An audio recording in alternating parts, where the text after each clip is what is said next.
Hi, everyone. Welcome to another Clean Machine Live. My name is Geoff Palmer. I'm the CEO and founder of Clean Machine, and I'm really honored to have a dear friend, a longtime friend, Robert Cheeke, considered the godfather of vegan bodybuilding. Robert and I have known each other for over 10 years now, probably. It's been about that. So Robert is not only a vegan bodybuilding champion, he founded Vegan Bodybuilding and Fitness, maintains veganbodybuilding.com.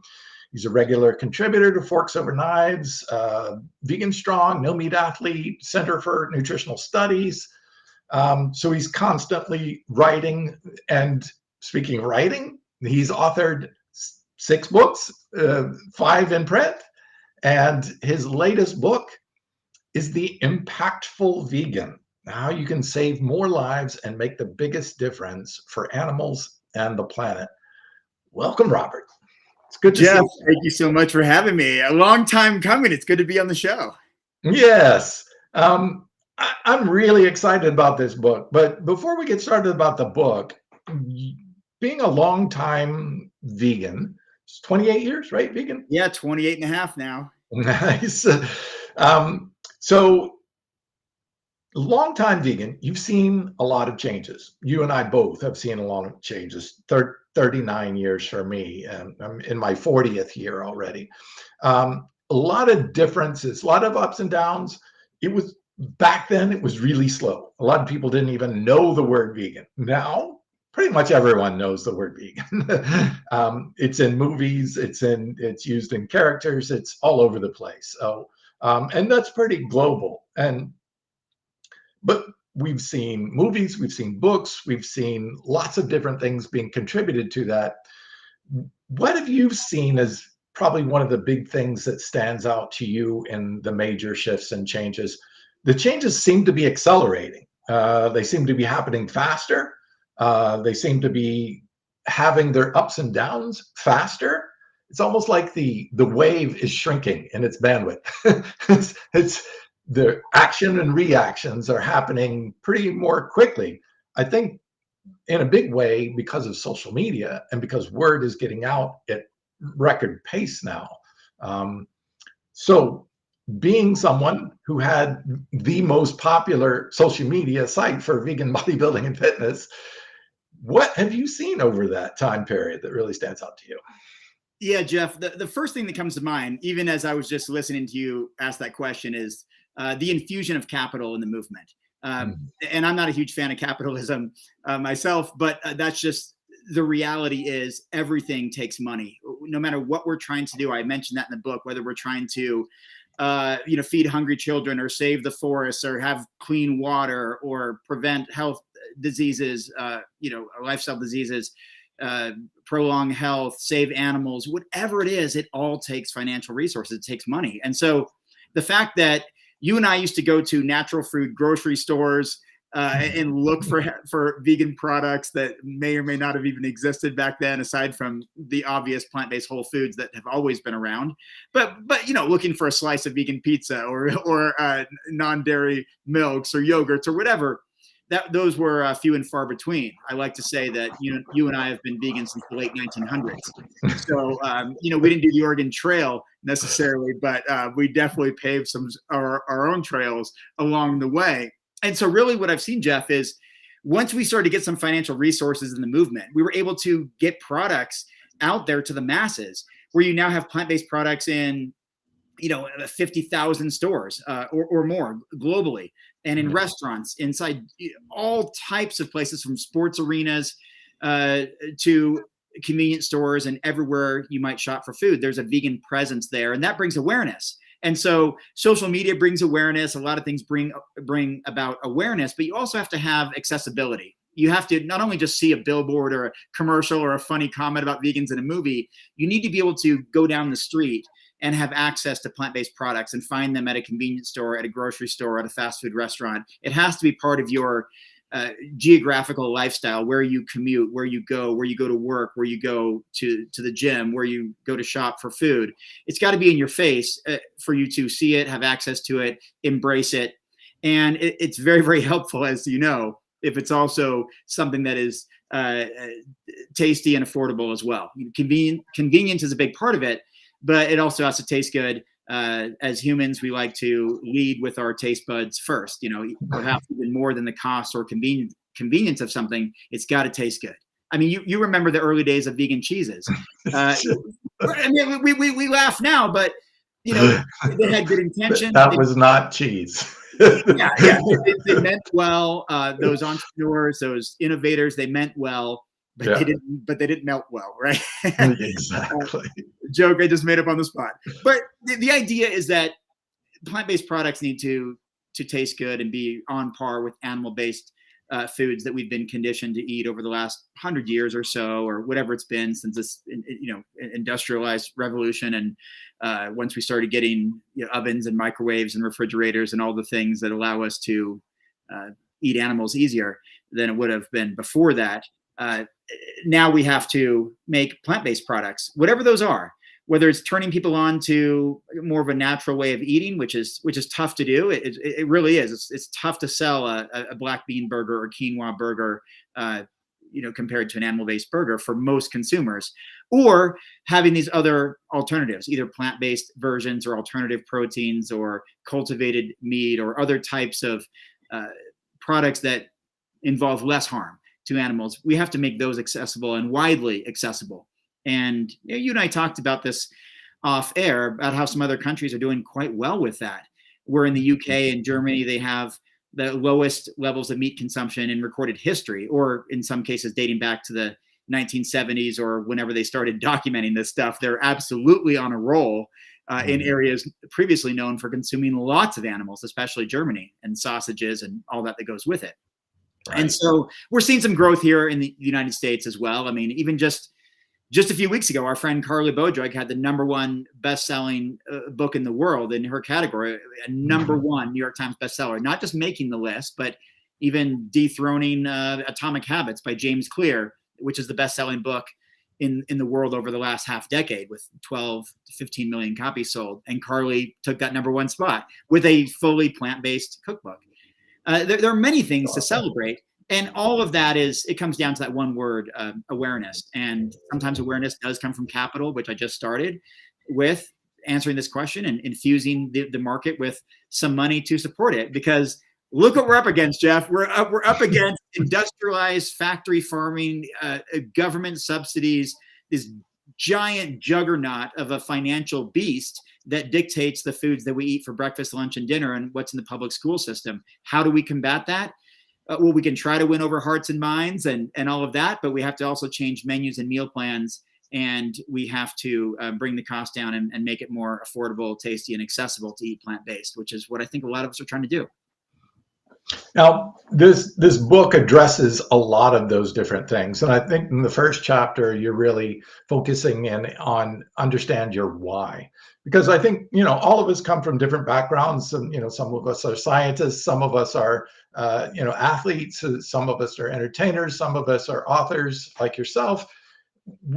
But we can all apply this ethic, this value system, these creative ideas and influence within our circles. We have that ability to apply this in different ways. And I think that's really important to know your own strength and find a way to apply this in that way, What have you seen in that? I mean, you wrote about that in your book. Yeah, I think that's one of the most powerful things, Geoff, is that I created something called the Strong V. Right, that's one of the central themes throughout the book. It's basically know thyself. Yeah, Strong V stands for your understanding and utilizing and leveraging your skills, talents, resources, other strengths, network, generosity, and volunteering. So it's very likely that you are far more skilled and talented than you give yourself credit for.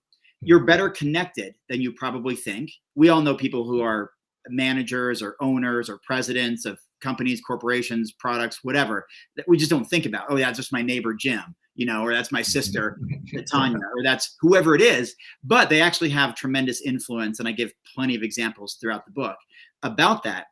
And it's also, as I say, know thyself. There's a whole lot that I'm terrible at. I'm bad at most things, but I'm really good at writing. I'm an incredible storyteller. I'm a great writer. I wrote over 1,000 pages for this book, distilled down into a little bit under 300, the best 300 pages that made the final version. And that's something, and I know based on survey data that books are influential on other people. They come across as authoritative, coming from this professional viewpoint or standpoint, or what we call like expertise or expert opinion. They're taken very seriously, even much more so than documentaries. Documentaries tend to maybe reach more people, but they tend to be viewed as biased, which of course they are. That's the nature of a documentary. You kind of share a viewpoint, whereas books are seen as more of a professional, authoritative text that gives you a bunch of food for thought that you can apply to your life. And so I've always wanted to be an impactful vegan. From December 8th, 1995 until now, I've had effectiveness on my mind. The only reason I'm talking to you, and the only reason I have this, title as, Godfather of vegan bodybuilding, or champion vegan bodybuilder, or New York Times bestselling author, any of these things that are connected to my name. The only reason for any of that, Geoff, is because I wanted to make a difference in the lives of animals. I wanted to show, before the internet was around, before all these platforms were around, back as I say, in the late 1900s, I wanted to show that I could build my body without animal protein. And if I could do that, that would show other people and give them confidence that they could do it too. And therefore that would make a difference in the lives of animals. I grew up on a farm. I'm proud of where I come from. I love where I come from. I was just on the family farm a few weeks ago, saying hi to a bunch of cows, unbelievably cute calves that are all out in the field, and hanging out with 47 chickens and all these other animals on the farm, listening to geese squawk, which is rather obnoxious, but they're nice nonetheless. And I used to raise farmed animals. I would bottle feed baby calves before getting on the school bus. Try not to step in chicken poop on the way to the bus. You don't want to show up with poop on your shoes going to school. And then I would come home, and dairy cows would follow me around, dairy calves, and I was their number one best friend. And then I would take those individuals to an auction and sell them for money to be turned into someone else's food. And that's what I took issue with, and that's why I became vegan in 1995. And that's what I set out to do, was to be an impactful vegan, to make a difference in the lives of others, because I lived right next to a dairy. I saw dead piles of cows just piled up. I saw when animals were discarded if they had birth defects or whatever, even though they had the same desire to live a life free of fear, pain, and suffering, just like you and I. And I recognized that as a young boy. I really did. And my sister was absolutely the catalyst in all of that when she organized an animal rights week at my high school, which I attended. And that's what got me to go fully vegan and embrace this lifestyle that I have for almost 3 decades now. But I had no business in this sport of bodybuilding. I still have the medical record chart. I literally still have it. I weighed 89.25 pounds in 8th grade, the year before high school. Well, hang on a second. I'm gonna go ahead and put this picture up here from your book. Yeah. That's a picture in the book, which goes into it kind of shares my story. And I'd already been vegan for years there. That's a funny outfit I'm wearing with a funny haircut and a fake tattoo. I was already 4 years into veganism there. But the point is, I was barely over 100 pounds when I became vegan. And so I wasn't destined to be a bodybuilder or a muscle guy. But guess what I knew, Geoff? When I became vegan, the number one criticism or obstacle or challenge that I was up against was that you can't get enough protein. You can't build your body. It's not safe. It's not sustainable. Even my animal science parents, my father, who's an animal science professor, was worried to some degree about my health and well-being. Will I survive? Will I make it without animal protein? And so like Dr. Greger said, I wanted to put it to the test. Well, I followed a similar path. You can see I was a scrawny little kid too. Yeah, unbelievable. I want you to send me that so I can post it on my my vegan bodybuilding Facebook. Yeah, that's me when I was meat-based back in 16 years of age. I was a twig. And of course me as a 59-year-old. So quite a difference there. So similar routes. We were both scrawny little kids, and I was at a veg fest, and I loved working out, and I just did it because of my health, and I really enjoyed it. I had a great feeling, and I had a vegan shirt on, and a woman came up and she goes, "Can I take your picture?" And I said, "Sure, why?" She goes, "Because my boyfriend won't believe you're vegan." And I'm like, "Why is that?" She goes, "I've never seen such big arms on the, Yeah.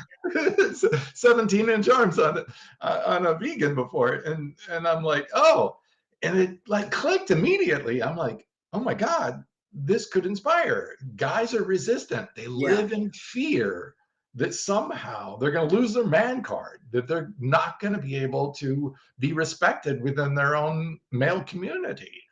Right. And it's so sad. Right. When I think of strength, Geoff, I think of compassion. I think of lifting others up. I think of protecting. I think of Yes. assisting, helping, leading by example, caring for others. Like, I mean, maybe I'm in the minority here. That's how I view strength. I mean, using your strength to help others is one of the most compassionate, but also masculine things that you can do.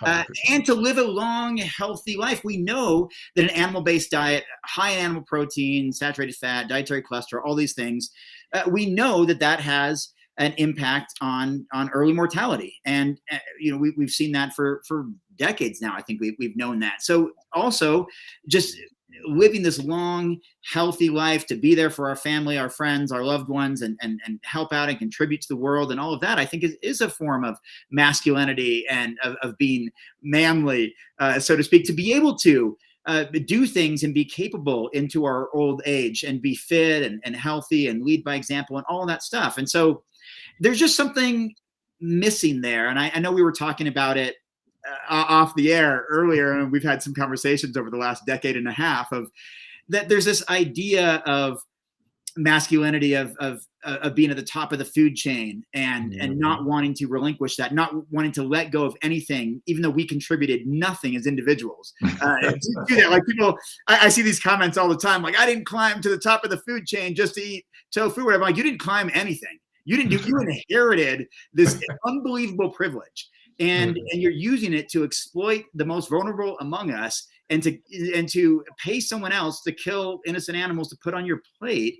Like that is not what it is to be a man, or at least not to me. To clog your arteries with plaque, and so you reduce blood flow and put yourself at risk for a cardiac issue, or have poor health that is not necessarily being a positive role model for others and all of that. That's not manly to me. But standing up for others, speaking for those who can't be heard, leading by positive example, lifting others up, that to me, that's masculine and manly to me. And I never even cared about that. I never wanted to be, I never identified with being like, super masculine or alpha. I'm certainly not. I'm very much not that type of person.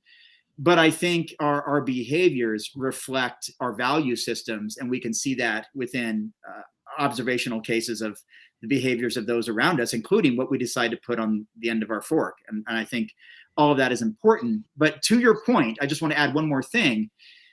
That yes, you and I discovered something, maybe in different ways or for different reasons, that fitness is a vehicle to lead by example and combat this number one concern or worry, which is about dietary protein and building our bodies. And when they can see, like, I joke about this, I achieved the American dream. I put on 100 pounds. I put on 100 pounds on a plant-based diet, like from 120 pounds to I peaked at 223 a couple of years back.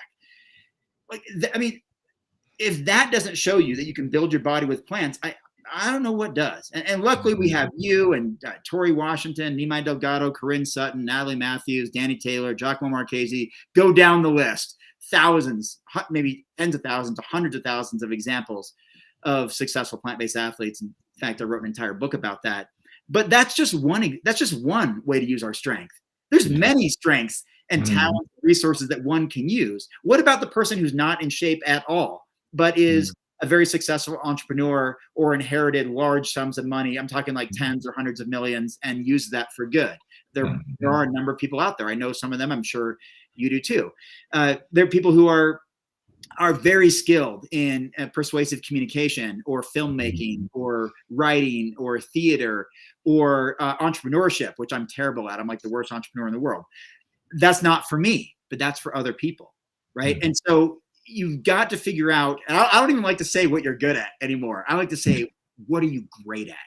Like, I know I'm a great writer. In fact, I wish I did more of that and I didn't have to do as much marketing or fundraising or selling the products or whatever. Like, if I could just write, and maybe I do, maybe I need to go live, lower means and just go live in a cabin somewhere and just write and see what I can do as far as impacting the world around me that way. And who knows, I might.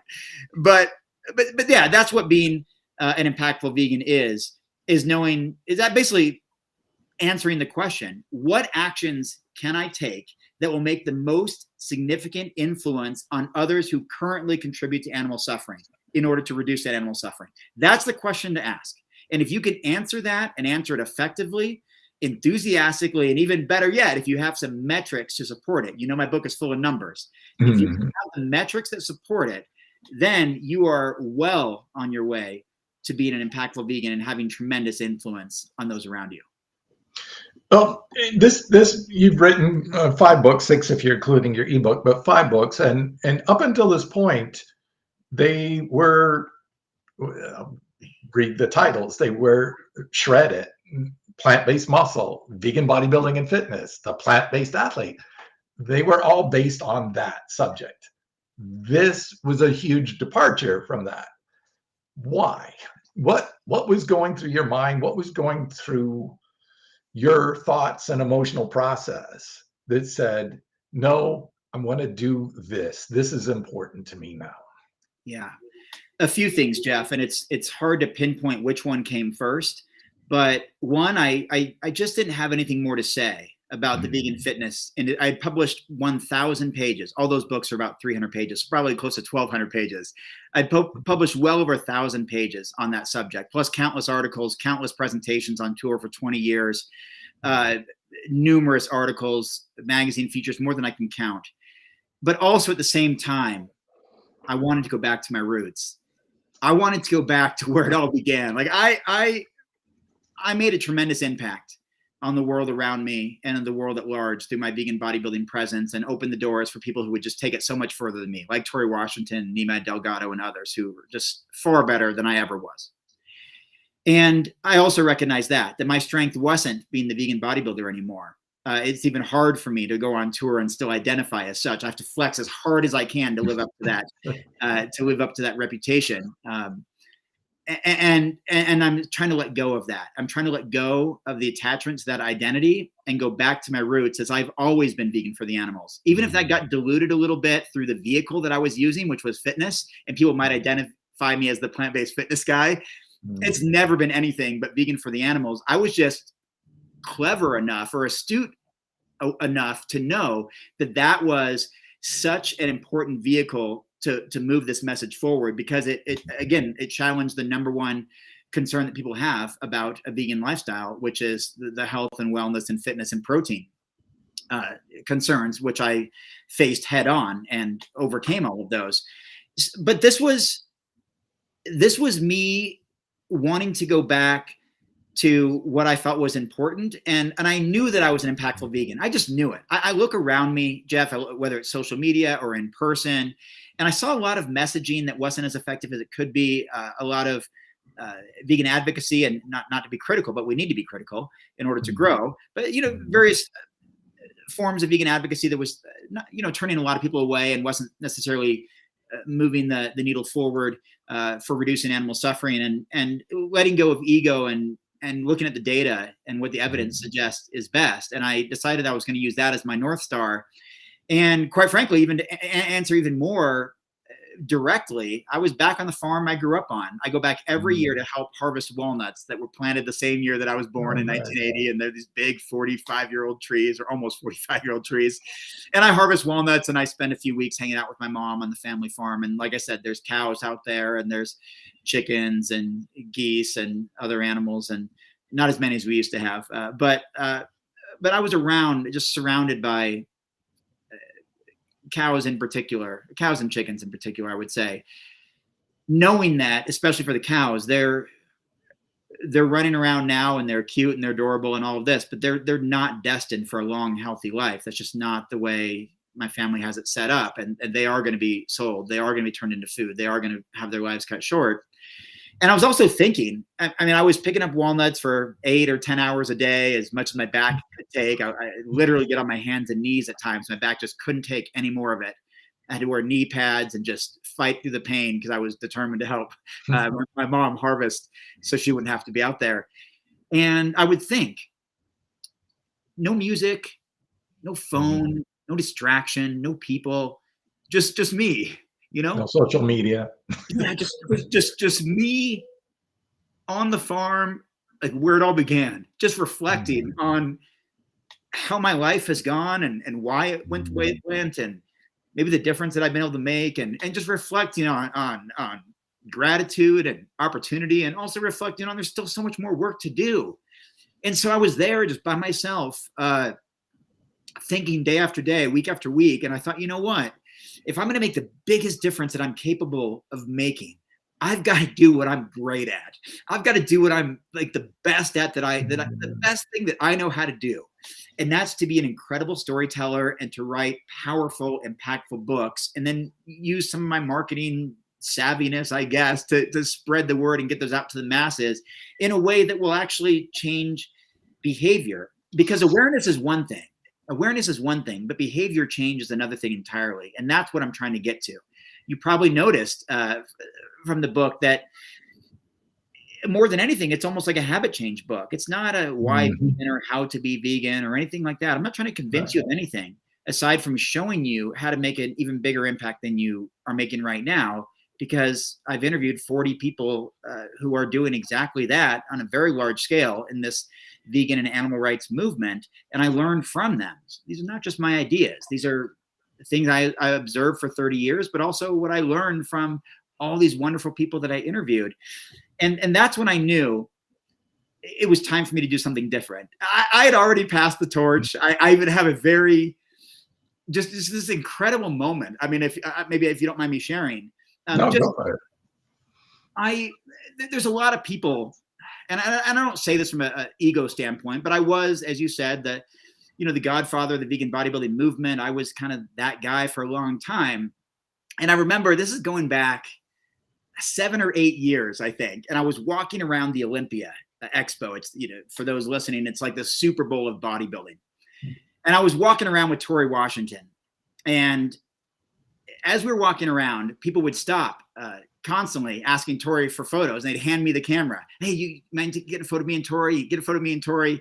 And I was still clinging to that title that I had of the world's most recognized vegan bodybuilder that I carried with me for a decade and was even the front cover of my first book, and something that I truly did embody for a very long time. For at least 5 to 10 years, I was that guy, the world's most recognized vegan bodybuilder. But in that moment, and it was actually like a beautiful moment. It wasn't a moment of envy or jealousy or anything like that. I walked around with Tori, and I just kind of smiled, and I observed this. This was a passing of the torch. And then we went out to dinner, just me and Tori. But once we got there at this vegan restaurant, people wanted to interview Tori for their YouTube channel. I even remember some of the people that were there that are really big names now, and they wanted to interview Tori. And so I sat there eating by myself. No offense to Tori, who got up to do the interviews. I probably would have done the same. So I sat there basically eating by myself. And then I was the one driving Tori around too, because I had a car there and he was flying in from the East Coast. And so I drove him to where he was staying.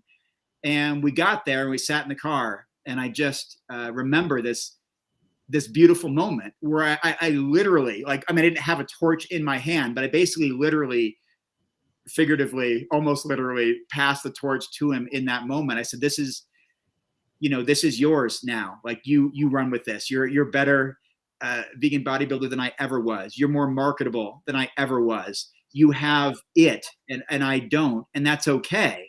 And I'm totally okay with that from an ego standpoint.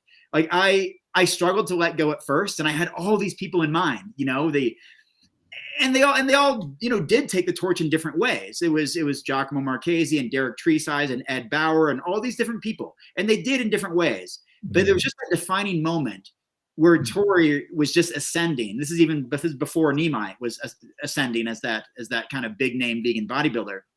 And I knew that, okay, this is kind of the I don't want to say like end of my reign. It sounds very egotistical, but I knew there was a changing of the guards taking place. And I sat in a car with Tory Washington, and I told him that this is for you to run with now. And I want you to take it as far as you can. And you got my support and all that. And I've been a supporter and promoter of Tory ever since. And that was many years ago, 7 or 8 years ago.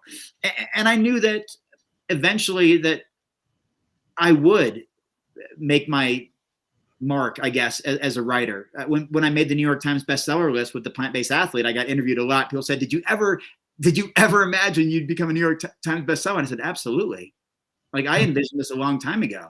Like, I visualized this. I created this. I wrote that into reality a decade or two before it happened. I've been writing since I was 8 years old. I knew I was good at it. I knew I was great at it. I just needed the focus. I struggle with some of the same ADHD a lot of people do, and I got a lot of things going on, and tiny things get my attention, and I'm not always the most focused person around. But when I am, man, watch out, because I'm going to write something meaningful and memorable, remarkable, and it's going to have an impact. And that's why I'm convinced that The Plant-Based Athlete is not even close to the best book I've ever written, from my perspective. The Impactful Vegan is so much better and so much more impactful. And it's absolutely destined to make a difference if I can reach enough people, and if enough people apply the strategies in the book into their lives to create that change that we all want to see in the world. Well said. And I think we all come to different places in our lives at different times where we're like, okay, I'm not that person anymore. Who am I now? What is my strength? What is my passion? And as one of my favorite people in the world, Joseph Campbell, said, follow your bliss. And I think you have to do that and not cling to what we were at one time or the highlights of our lives, but keep creating the highlights, keep creating and renewing yourself to your passion, keep realigning yourself to where you're at now with your passion now. That's the important part. For me, when I was in school, biopsych major in school, and I would read the text and I'm like, no, that's wrong. I read about a new study that actually counters what's in this textbook. And I challenge and I write a paper, and they give me a C or a D. And I'm like, wait a minute, here's the real research. It's showing that the text is wrong. The textbooks were wrong because the textbooks were written. And of course they have to be published, and it takes a couple of years, and then it has to be accepted by the schools. So there's several years in there, and that's science is changing constantly, And my professors hated me for that. They're like, you're not following the text. And I'm like, no, I'm following the truth, the latest research. And I was like, okay, well, this is just not my path then. I got halfway through my degree, and I said, look, I need to fill my mind with the truth, the latest research, the latest data, what's really happening. I need to question those things. And that wasn't it for me. And look, I had this ominous thing. My mother was a psychologist. My father was a university professor. I was destined to be, a master's or a PhD at least, Right. And it just was not me, because I have this passion to want to know the truth. That's what led me to veganism, and it's what keeps me going in what I do today, which is bringing some of the most amazing plants to market where other people just won't, because I read about this incredible research and I want to just share with the world, because like you, having an impact, a positive impact on other people, that's where I get my joy and my power from, That's what excites me. There's basically two different types of personalities in this world. Those who get satisfaction out of getting something, and those who get satisfaction out of giving something. And to give something, my father said once something pretty profound to me. He says, Geoff, if you want to be a great professor, not just a good professor, don't ever stop learning, because that will give you the best information to share with others, and that will be the most effective way to change people's lives. That was such a powerful thing to me, because here's somebody with a PhD teaching at the university for 2 decades, right? And, considered the top of his field in some areas. And he's saying, never stop learning. And that just Yes, that's where I belong. That's the path that I want to take. And in doing so, when you learn more, you change. Yeah. And you have to be able to change. I'm so proud of you for recognizing the changes in yourself and letting those things go that we can become attached to because they're rewarding at times in our lives. But Sure. there are other rewards out there. Yeah, and I know we've talked about it. In fact, you've had a big influence on me, and we've had some meaningful conversations. In fact, you even changed the way that I viewed sports nutrition and viewed supplements and viewed concentrated protein.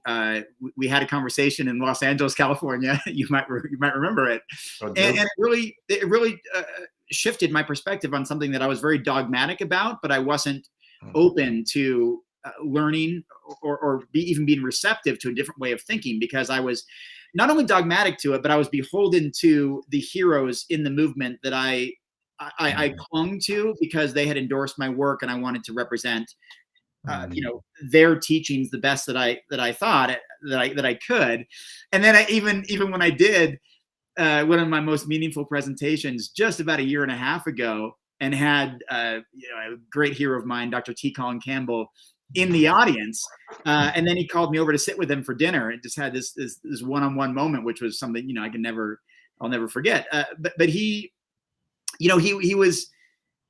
even challenged some of the ideas that I presented that I had learned from him, because he had a different perspective now too, that he's like, Robert, the research doesn't show that elevated plant-based protein has these adverse effects. Because I was basically giving a presentation that I thought he wanted to hear and his audience wanted to hear, which is not worry about protein whatsoever and all this kind of stuff. And he's like, well, Robert, it's not really a problem with enhanced levels of plant-based protein for dietary supplements, protein supplements, high protein foods. That just doesn't have the adverse effect, that whey and casein protein has on the human body and all that. And I was like, oh, I did this whole thing to kind of impress one of my heroes, and that really reflected a perspective that you shared with me at a restaurant in Los Angeles when we were traveling there on tour together. Equating the concentrated pea protein that I would have in burgers and sausages and plant-based meats, yet equating that to the concentrated pea protein in powders. But I was happily eating the burgers and sausages and wanted to support those entrepreneurial pursuits from those plant-based companies, but I was not going to get near a protein powder because I hadn't used one in 12 years. So you gave me some things to think about that were very practical, that were very reasonable, very sensible. And I needed to follow your father's advice and never stop learning. And that's also what I hope you picked up in the Impactful Vegan too, is that there is so much that we don't know, and we don't know what we don't know. In fact, when I interviewed Bruce Friedrich and Paul Shapiro and Vicky Bond and others, they challenged ideas that I had about animal advocacy and making a difference and being impactful and all of that. I had to change some of my own perspectives. Then when I learned a lot more about animal charity evaluators and faunalytics and some of the research and surveys and the real data, and even things we don't want to hear about the movement, with certain things about statistics and probability and likelihood of people adopting veganism or high rates of recidivism or whatever the case is, I had to be open to learning and putting that knowledge in the book, removing my own personal bias and not doing like what I think is good or what I think is right or what I think is best or what's worked for me or whatever, but learning from others who have data-driven evidence driving their decision-making, which is much like what you do. And I've observed that within you too. All your conversations with these big plant-based doctors and podcasters and all that, and you have these communications back and forth, emails or texts or phone calls, whatever it is. And yeah, it's understanding that we all have this incredible capacity to grow and to learn, and the fact that there's so much more to learn. I mean, I'm still learning even from these conversations that I'm having, even having spent 2.5 years writing this book and working with an entire team of 5 people editing the book and pulling out the best parts, and having interviewed 40 experts and distilling their knowledge down into succinct, concrete principles and all of that. I'm still learning as everything is changing around us all the time. Maybe what worked even a couple of years ago doesn't work as much today, or we have this new tool, or maybe this social media platform is banned, or this one is not working anymore, or magazines aren't what they once were, or newspapers aren't what they once were, or television is changing, billboards, celebrities, all that stuff's changing. The marketplace is changing as far as food availability. Like, we've got to be open to all of that, and I tried to grasp as much of that as I could while putting together a very forward-thinking, optimistic view of what we can do to spare as many animal lives as possible through honing in on our strong V, our skills and talents, other strengths, network, generosity, and volunteering to make ultimately the biggest impact. And I was going to present this question, but the more I pondered on this question, the more I came up with something else. But the question was going to be, what out of all these conversations that you've had? I mean, you've been on Rich Roll, you've talked with Chef AJ, you've been with Dr. Greger, you've friends with T. Colin Campbell, a lot of the major players. Earthling Ed, all with very different styles. Joey Carbstrong, some are much more aggressive, direct action everywhere, very aggressive. ALF. There's so many different ways to apply the ethic. And I'm like, which do you find most impactful? But I'm like, it's not a competition, and it's not one or the other. When way back in the 60s, yes, I was alive in the 60s. I was born in 63. So late 60s, early 70s, I was watching an interview with Walter Cronkite, and he said, after the Vietnam War, which was probably one of the most devastating recent wars of our times, and impactful on our society because it was so involved in every aspect of our society. It was not just a war away. It was a war at home too. And he asked him a very point blank question. He says, "You've seen it all. Was it the body bags coming home? Was it the people, protesting in the street? Was it the legislation arguments? Was it the government? Was it the economy? Was it wrecking the economy? And was it, what was it that finally ended the war?" And he said something so succinct and so powerful. It surprised me, but he said, all of it. Yeah. And that's a big, important piece that I think we can get so compartmentalized in our approach or way of trying to be impactful. It's not a competition. It's not better than. It's a part of a whole movement. And it's the whole movement that is moving it. We have to affect people emotionally. We have to affect people psychologically, scientifically. We have to be good physical examples too, as well. There's so many different ways. All of them are important because so many different people can be reached in those different ways that we need to do all of them. And I think that's an important part. I think you really encompass that and embrace that in your book, showing so many different ways that people are making an influence, and they're all important.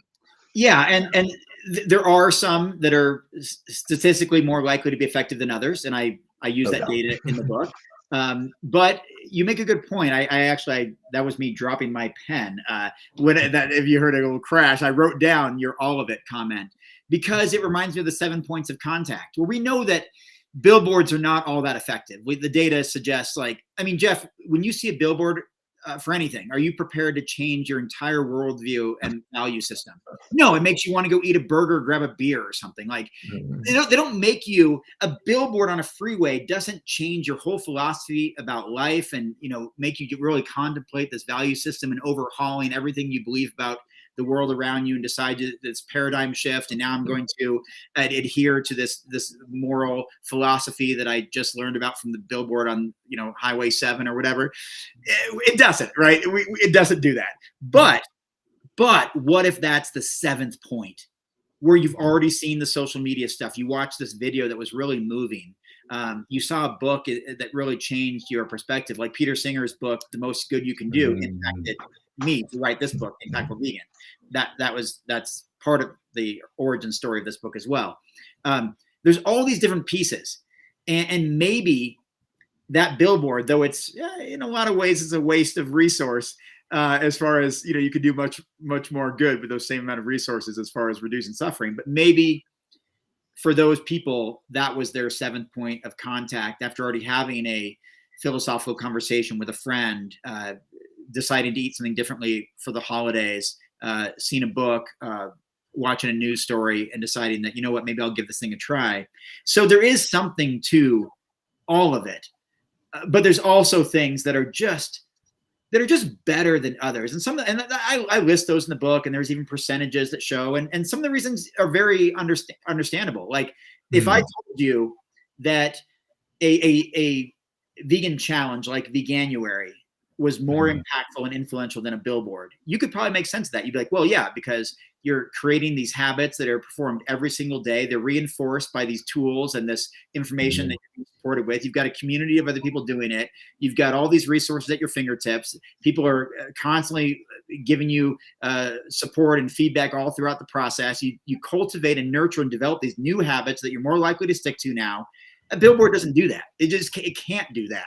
And so it makes sense that something like a dietary change, a challenge, is more likely to stick than seeing a celebrity post their photo of, fur-free Friday or going fur-free or whatever. Now that might stick with you if you like that celebrity and you really look up to them and all of that, but I doubt it's going to change your actual behaviors in a way that a 30-day challenge would do. And that's just psychology and the nature of human behavior. And that's why, Geoff, I don't know if I struggled necessarily with this aspect of the book. I wanted to make sure I respected all the approaches. Like I said in the book, that the grassroots campaigns and community organizers will always be the foundation of any kind of movement. We have to recognize that's what gets something to where it gets on the radar of a media person, a celebrity. These celebrities aren't inventing these things for themselves. They're watching what community organizers and grassroots activists are making rise to the top of their consciousness, and it's on their radar of awareness, and they recognize that their followers are. I mean, this is happening right now. Universities all across America, like as we speak, there's stuff going on right now. And this starts with grassroots community organizers, the exact same thing that started with the animal rights movement in around the 60s, where it started to really take hold in the hippie movement or whatever. But we also have to recognize a lot of other things, the power of social media, the power of influence and having a large network and big followers and all of that. So I try to be respectful of all the groups, but I also had to point out what is to me the rather obvious, that there's something that I even gave a name to called the forks over knives effect, that even if a person still continues to wear leather shoes or buy a leather wallet or, wear a fur coat every now and then or whatever, but every single time they sit down to eat, breakfast, lunch, dinner, snacks, dessert, traveling, vacation, every single time they sit down to eat, they keep animals off their plates. That makes a significant impact on supply and demand. And the fact that Forks Over Knives has been able to reach so many people over the last 15 years and give them the tools and the resources and the apps and the meal plans and the cooking school and the best-selling books and the documentary and the videos and the education and all of that stuff, that matters, even if those individuals do not subscribe to moral veganism.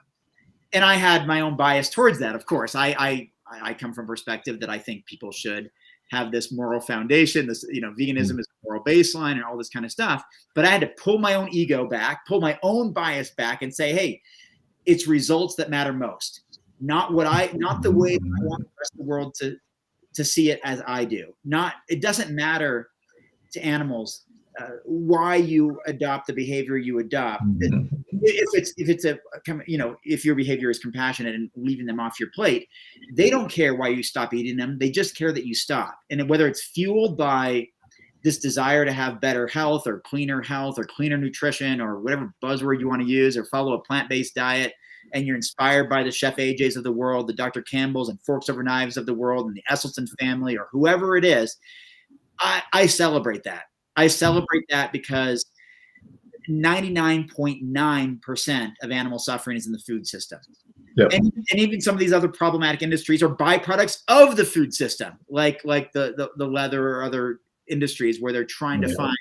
I mean, this is how the sports supplement industry started. What we got this, we can extract this whey and casein for this excess stuff and package it and resell it to muscle guys. I mean, Joe Weider can use this as a marketing tool and use his golden boy Arnold Schwarzenegger to make millions of dollars off this thing. Let's do it, of course. And so I was trying to honor and respect all the different approaches to promoting veganism and compassionate living and reducing suffering. But I do believe, based on data and evidence and survey results, that some actions are just more influential than others. And I share that in the book itself, in a very clear summary of analytics data and animal charity evaluators' influence and human behavior changes and all of that. So that's kind of towards the middle or end of the book, and it's actually one of my favorite parts that I hope resonates with a lot of people.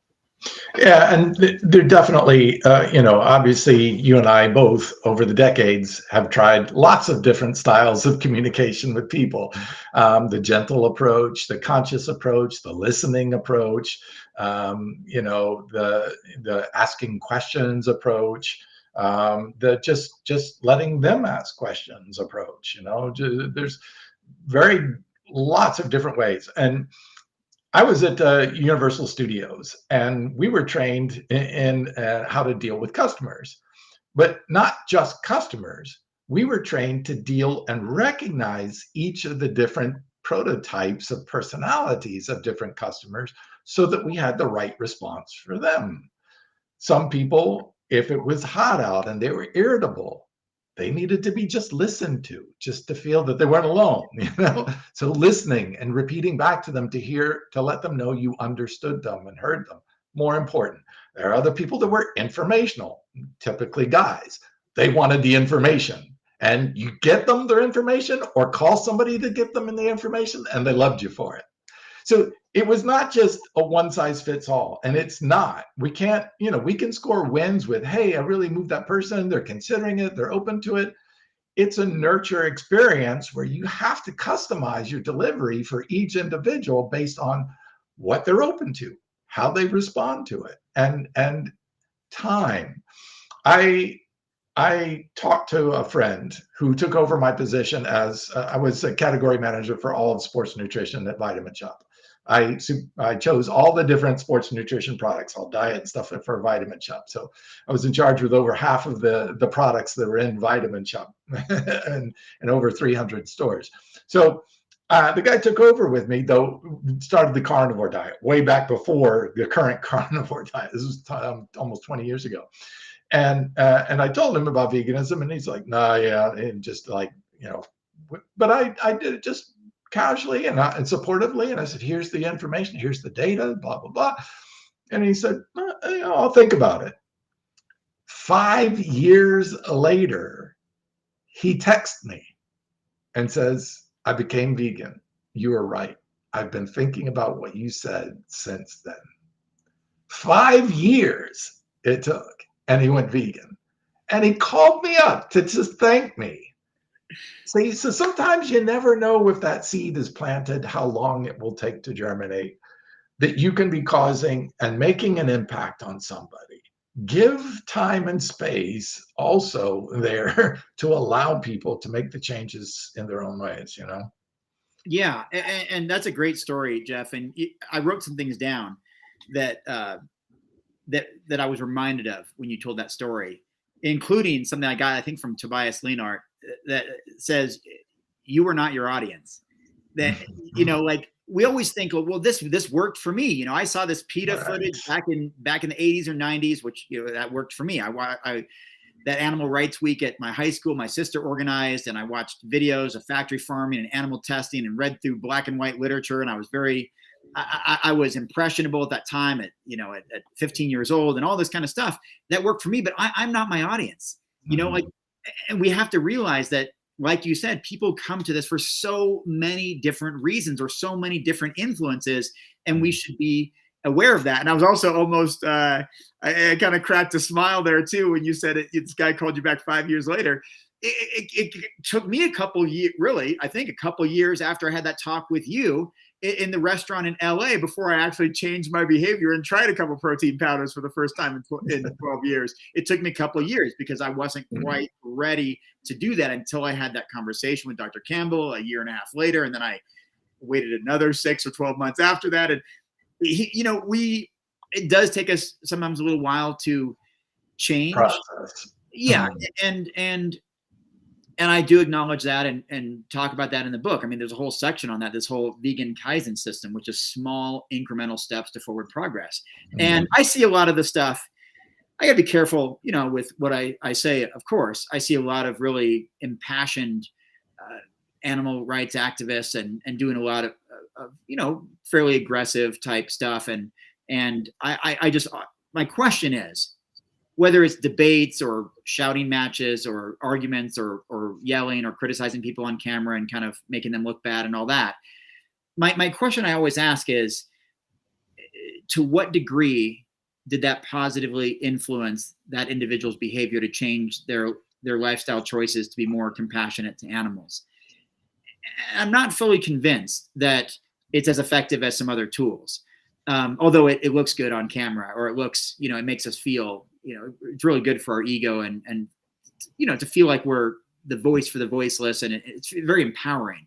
And I get all of that. I talked about that in the book very clearly. I talked about that. I understand how empowering this is, but is it as effective as X, Y, or Z other approach? And I think the data is pretty clear that, like you said, understanding human psychology. And I love the fact that you had that training at Universal Studios. I have a friend who wrote a whole book on that too, on personality types. He was like top salesperson in a company. He worked for Zenith and, these kind of like big box stores back in the day, more of like the 80s, where he was like the top salesperson in the country. He's my friend's father. He lives down the street. And he wrote a book on this stuff. And he talks about different types of personalities and how to engage with those individuals, and that it's not a one-size-fits-all form of messaging, and how people do need to be. I also wrote this down, like you said, people need to be heard. People need to be heard. They need to feel understood. They want to feel significant. And Melanie Joy talks about this too, that you really only want to give people a few moments, a few things to think about, even less than an elevator pitch, really, because they often, tune you out after 10 seconds or 15 seconds. Their mind is made up, or it's blocked. They don't want to hear your vegan story for half an hour. But if you can just plant those seeds, the most powerful ones that you can, and let them ask the questions. I mean, Danny Taylor talks about that. I used her quote in my book about that. Like, let them, think that this is their own idea and come to their own conclusions and all of that based on what you present them. That is often very, very empowering. And it even works with me, even though I'm very well aware of this. Like, I felt like I made the decision, like, well, I'm going to start using protein powders now because I'm in control of whatever I decide to eat. It was very much influenced by other people, but I had to make it feel like it was my idea. I even said, like, my wife suggested, because we're both doing this like fitness program. I just recently dropped 25 pounds, as I think I think I'm a little on the thin side, but anyway, I'm healthier and all this stuff. I plan to bulk back up. But so she was suggesting that I incorporate protein powder to reach my protein goals. I wouldn't do it for weeks because I had to come from my idea. That's just maybe my stubbornness, but that's many people's stubbornness. Yeah, it's true. I'm telling you, Geoff, you need to do this. You need to eat this way. You need to live this way. You need to do that. You're probably going to put up some sort of a wall. Yeah. I know I did that when I ruined like a 4.0 perfect grade point average in high school because my mom kept telling me I had to do this project. I still, I'm a little bit, I regret it a little bit, and I just refused to do it. And I got a D in that class or on that project, so I just wouldn't do it because I couldn't be told what to do. And it needed to be my idea. And it's a double-edged sword, It gives us the confidence to do what we know is right, but sometimes we hold on to that right when it's no longer so right. Yeah. And that's where I think being as objective as possible. Like, I mean, I try to let go of ego as much as I can now. Maybe I'm in my mid 40s now. I'm retired from competitive bodybuilding. I'm writing books. I'm, I don't know, married for 6 years and together for 13 years. I don't know. Maybe it's just me getting older. I'm not so sure, but I'm learning to let go of what I thought I knew and being totally open and receptive to receiving outside help. I mean, even in my fitness journey, I couldn't lose weight on my own. I deliberately bulked up to 220 on my own, but I tried a couple times to drop some of that body fat. I couldn't do it. Too much ego attached to holding on to the muscle and eating the way I wanted to eat. And so then I had a coach. Sure enough, dropped 25 pounds in 6 months because someone else was helping guide me and help me see the things, including the roadblocks that I put in front of myself. Like I literally was getting in my own way because of my own bias, my own preference and all of that. And I think as animal advocates, we do that too. And partly because our heart is in the right place. Like we care so much. And we think that what we know is what's best. And that's not always what's best. It's just what we know. And I think we have to remember that. And that's what I'm trying to do. And that's what I'm trying to share. And that's what I'm trying to learn for myself is that we don't know what we don't know, and to be open to learning more. And when you know more, you can do more. And when you know better, you can do better. And that's, I think, very much what your father was instilling into you. And so yeah, I absolutely appreciate that perspective too. Well, this book is amazing. So I really want to say kudos to you for putting this book together and for putting together something that is both timely and important, but also valuable as a tool for people to be able to listen to, what you're saying and incorporate some of these techniques, learn from what others have done. I think you have a wonderful gift of not only writing from your perspective, but incorporating so many other people that you interviewed and all these ideas and bringing them together. There's a natural cohesion. The truth just permeates through it all. The human experience permeates through it all. It's like the classic hero's journey, right? Everybody can feel it. Everybody can relate to it. It's what makes religions powerful, because there's an element within those words that says, I feel that, I connect with that, I get that, There's an element of truth through the thread of this experience, this human experience that we're all going through, of learning and trying to do the best, not only for ourselves, but for those who we care about.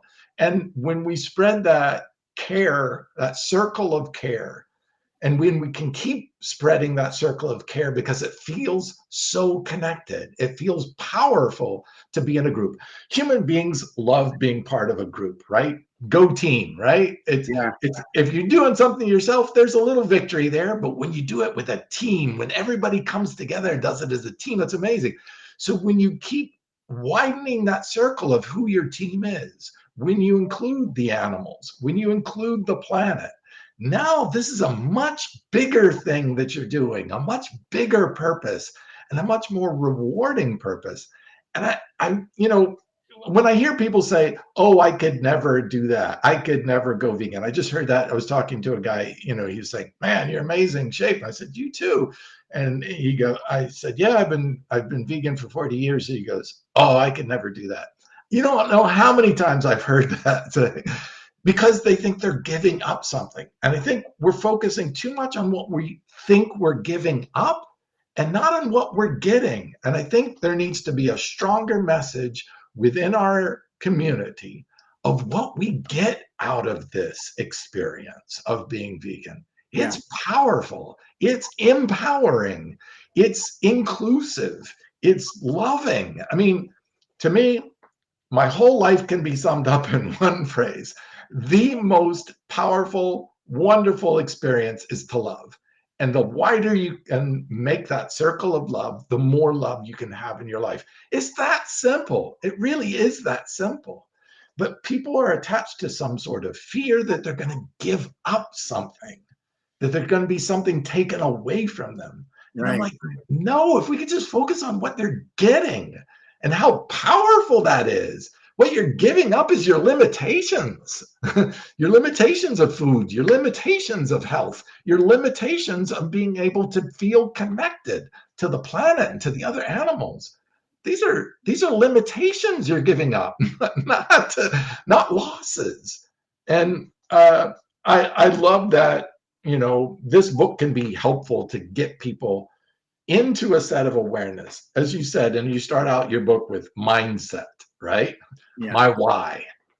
If we can get back to that, that's the foundational piece. It's why most vegans become vegan, is because that clicks. Something in their mind, something in their heart, something in their experience says, that doesn't align with me.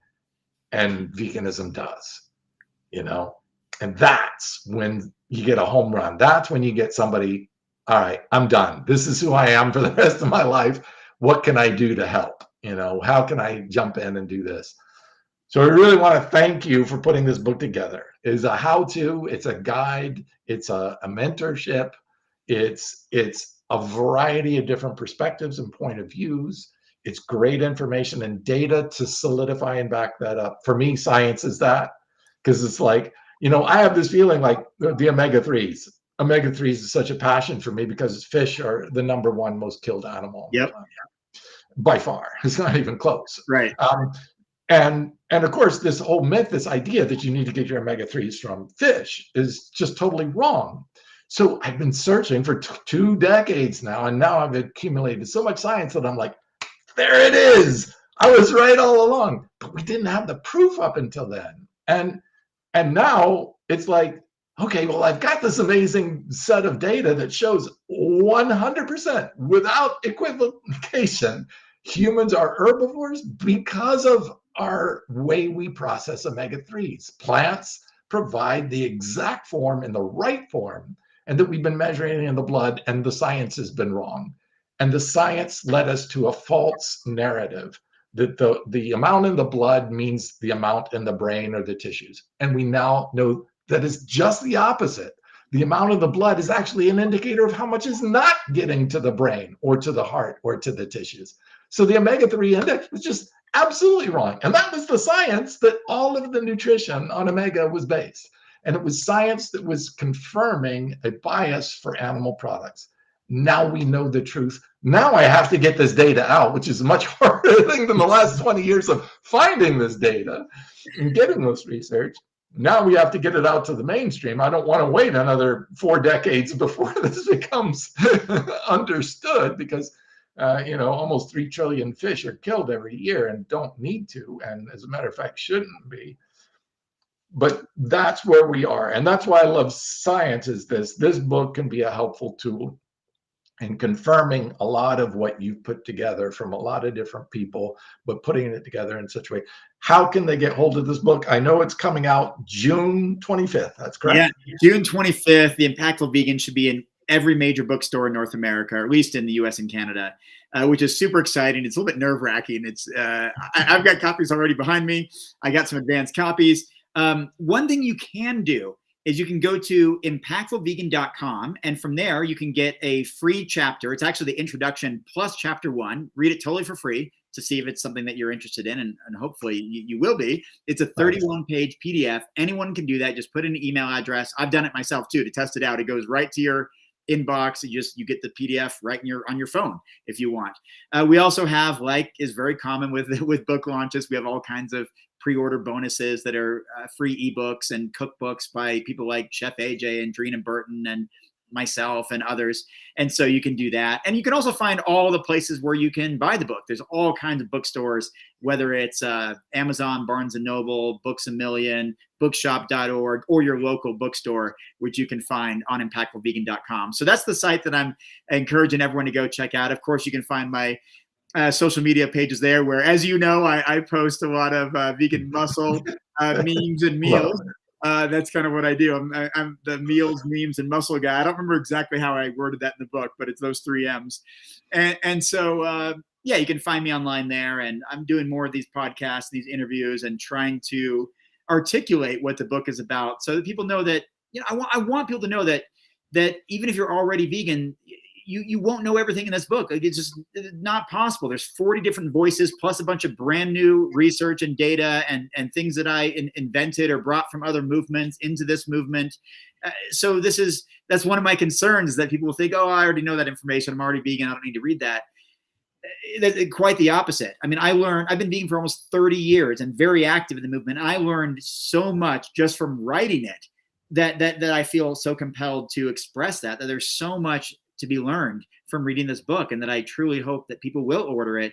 And as you said, Geoff, the book is altruistic in nature. It has utility purpose in nature. I mean, proceeds of the book sales go to the most effective and impactful animal charity organizations in the world. And the whole book is designed to be a form of utility, to help raise awareness and raise resources for the most effective organizations to understand how the U.S. dollar stretches throughout the world, and get involved in the global animal rights movement and vegan movement, and why it's important to support for-profit companies like yours that are displacing animal-based products and foods in store shelves throughout the world. Like, all of that stuff is in this book, and what I am absolutely convinced is the best book I've ever written, the most impactful book that I've ever written. And I think time is going to reveal that this book is going to have a tremendous influence. And that's the whole point of it. I wouldn't have written it if that wasn't the point. Well, we have a wonderful community of vegan athletes. You're part of the World Vegan Bodybuilding Championship. Thank you so much for being the MC and spokesperson there. There are events. I know you're going to be touring around the country, so I'm sure on your impactfulvegan.com, there are going to be the tour dates, so people can they're come there out and already. see you, get an autographed copy of the book and stuff like that. And I'd love to have you back on when we get closer to launch, or even after launch, to just touch base with all the changes that are happening and updates on the books. And always enjoy talking with you. Long-term vegans, there's a path. I think a lot of people, when they discover veganism, they go through, oh my God, I've been lied to. Why did I not see this before? How come this whole society was built up on this false truth that was killing me? Why did the doctors lie to me? Why did the teachers lie to me? Why did my own parents? And it's not that they lied, they just, a lot of them just didn't know, weren't exposed to the truth, just were indoctrinated like the rest of us, but there can be a sense of anger, of this is just wrong. And then when you're connected in a heart space to the animals and you see the animal suffering, this is just not even wrong. This is sadistic. It's brutal. It's horrible. It's the Holocaust of our times. And, I'm like, oh my God. And even that can bring out stronger emotions.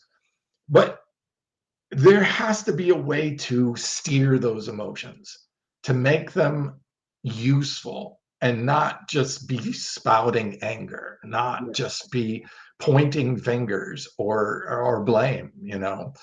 At the foundation of veganism, I believe, is compassion. And I think that's something, because we care about non-species, just like the connection to people of a different color led to the end of slavery. The connection to equality for women led to major advancements all around the world in equal rights for women. I think this is the next great movement for our society, to extend that circle of inclusion to the other species that we share this planet with. Yeah, I think so too, Geoff. And I think the way we do that most effectively is to lead by positive example. There's just nothing more powerful than a positive example. Look at who do you view as heroes and role models, or whether these are real individuals or fictional characters or whatever. It's those who lead by positive example, those who embody strength and want to help others, and who are compassionate and try to save the world. I mean, that's what superheroes are. They try to save the world.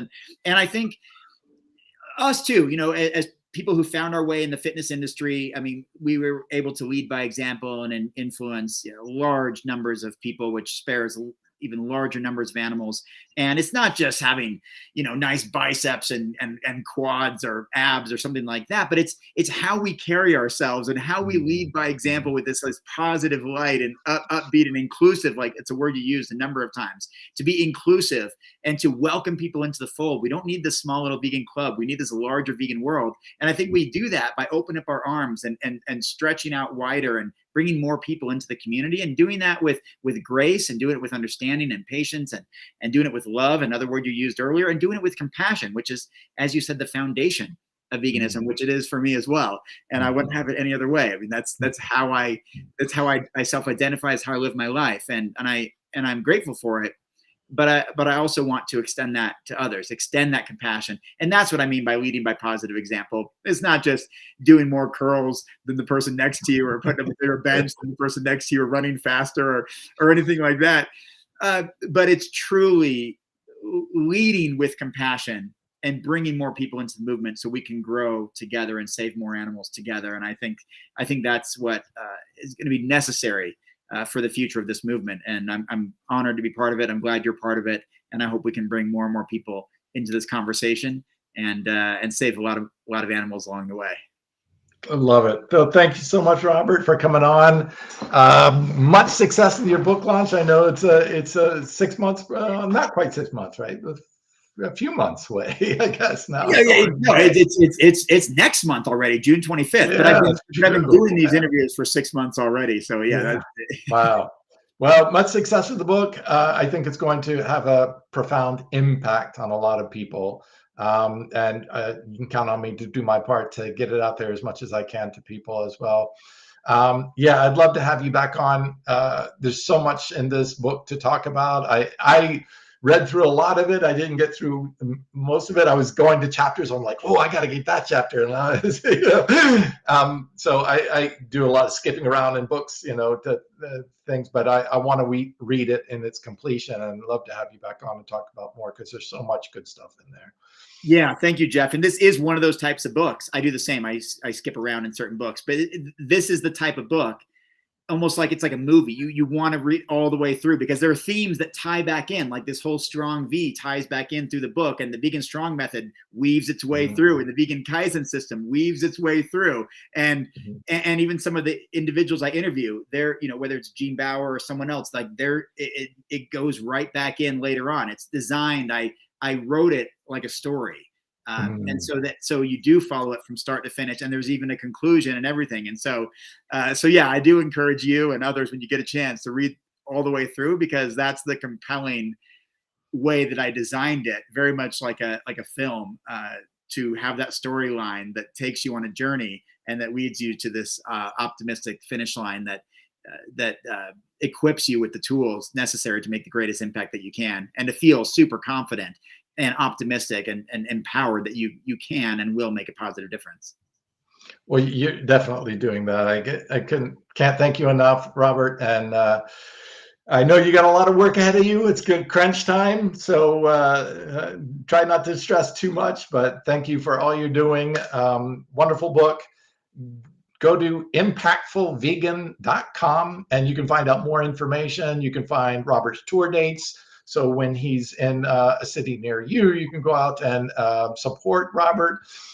You can pre-order the book too. He's got pre-order bundles. He's amazing at pre-order bundles. And definitely tell them where to connect with you on veganbodybuilding.com or social media or other ways. Yeah, veganbodybuilding.com. I've been running for 22 years now. Can't believe it's been that long, or maybe even 23 years. And of course, just look up my name, Robert Cheeke, E on the end. Look up Robert Cheeke on social media, or Vegan Bodybuilding and Fitness on social media. You'll find I have both of those names, that presence, especially on Facebook and Instagram. And so that's kind of where I hang out these days. And I look forward to connecting, and of course, seeing a lot of people in person on tour. I've been doing that for 20 years, and I've got I'm on the road 6 of the next 7 weekends, in fact, in some really cool places. So I look forward to seeing people there. Well, thank you again for coming on. Good luck with the book, and join us again next week. We've got some breaking new science on, of course, plant-based health and fitness nutrition that I think is going to be really exciting for people. So do check in. I'm going to be taking a week off, so not next week, but the following week. Thank you again, Robert, for coming on board, and always great talking with you, my friend.